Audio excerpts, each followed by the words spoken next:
বাংলাদেশ এখন স্বয়ংসম্পূর্ণ, বাংলাদেশের কাছে সব কিছু আছে। বাংলাদেশে এখন কারো কাছে যাওয়ার প্রয়োজন নেই মনে করি। কেন জানেন? কারণ আমাদের বাংলাদেশে এখন পেঁয়াজ হয়, আলু হয়, ধান তো হয়ই, গম হয়।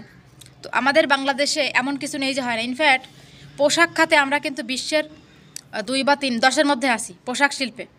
তো পোশাক শিল্পে আমাদের বাংলাদেশ 10-এর মধ্যে আছে বলতে গেলে।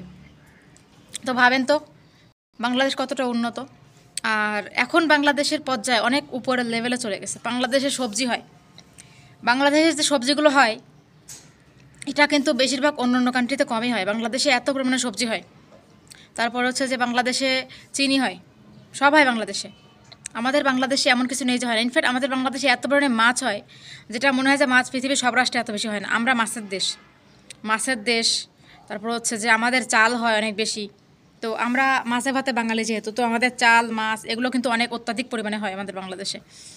আর বাংলাদেশ মানেই কিন্তু একটা মানে নাম শুনলে বুঝতে পারতেছেন বাংলাদেশ মানেই কি। আমাদের দেশটা ছোট, আমি মানি বাংলাদেশটা ছোট, কিন্তু এই ছোট দেশে কিন্তু কোনো কিছুর অভাব নেই। আর সৌন্দর্যের দিক দিয়ে যদি বলি, বাংলাদেশে প্রতি বছর কত পরিমাণে পর্যটক আসে বাংলাদেশকে দেখার জন্য, এটা তো আপনারা জানেনই। বাংলাদেশের পাহাড় পর্বত সমুদ্র কি নেই, কি নেই বাংলাদেশে? সবই আছে। সৌন্দর্যে কোনো ঘাটতি নেই আমাদের বাংলাদেশে। এই বাংলাদেশ আমাদের ভালোবাসা, আমাদের স্মৃতি, আমাদের অহংকার। আজকে কতগুলো দিন আমরা বাংলাদেশে বসবাস করি, কত মানুষ বসবাস করি বাংলাদেশে। আমাদের কিন্তু আর যাই হোক বাইরের কারো কাছ থেকে ওভাবে হাত পাততে হয় না, আমরা কিন্তু চলতে পারি। আর যতটুকু আমাদের কম আছে আমরা করে নিব নিজেরা, আমরা নিজেরা চাষ করে নিব। যেটা কমতি আছে, এখন আমাদের তো ফসলের জমির অভাব নেই বাংলাদেশে। যতটুকু ফসলের জমি আছে অনেক, আমাদের জন্য অনেক। আমরা যতটুকু জনসংখ্যা, আমাদের যতটুকু দেশ আমাদের জন্য অনেক এনাফ। ওপর আল্লাহ তাআলা আমাদেরকে অনেক দিয়েছেন। আমাদের যে কোনো কিছু দেখা যায় বাংলাদেশে কিন্তু দামও কিন্তু রিজনেবল সব কিছুর, যেটা আমি বিশ্বের অন্য দেশে কমই দেখছি। বাংলাদেশে চালের দাম কম, চালের দাম অনেক কম। যেটা বাইরের দেশে আপনারা গেলে অনেক বেশি পাবেন, এখানে চালের দাম কম। তারপর হচ্ছে এখানে মাছের দাম কম, বাইরের দেশে গেলে মাছের দাম বেশি পাবেন, মাছের দাম কম। তারপর হচ্ছে আমাদের ইলিশ মাছটা আমরা বাইরে ইম্পোর্ট করে থাকি, এই ইলিশ মাছটা কিন্তু আমাদের দেশেই হবে। পৃথিবীর সব রাষ্ট্রে কিন্তু আমাদের দেশ থেকে বেশি বেসিক্যালি যায়। অন্য দেশে কতটুকু হবে আমি বলতে পারছি না, কিন্তু ফার্স্ট আমাদের বাংলাদেশ, যেখানে এত বেশি ইলিশ মাছ হয়। যে ইলিশ মাছ আমাদের জাতীয় মাছ।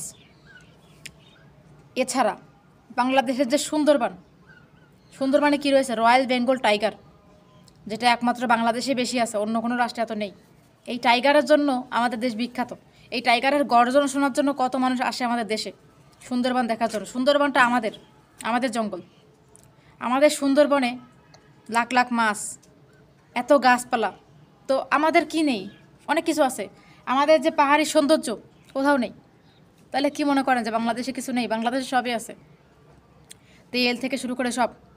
তারপরে কাপড়ের কথা তো বললামই, যে কাপড় শিল্পে আমাদের দেশ কতটা উন্নত, শাড়ি, তারপর হচ্ছে সব কিছু। তো স্বয়ংসম্পূর্ণ বলা যায় এক কথায় বাংলাদেশকে এখন। তারপরে বাংলাদেশের রাস্তাঘাটগুলো দেখেন এখন মনে হবে ইউরোপ আমেরিকা কোনো দেশ, এত সুন্দর। আমি তুলনা করতেই পারি আমাদের দেশের সাথে বড় বড় দেশের, কারণ আমার দেশ সত্যি সুন্দর। আমি গর্ববোধ করি আমার দেশকে নিয়ে, বাংলাদেশকে নিয়ে। আমি পৃথিবীর যে রাষ্ট্রেই থাকি, আমি কিন্তু আমার বাংলাদেশকে ভুলে যাব না, বাংলাদেশের কোনো নিউজ ফলো করবো না এমনটাও না।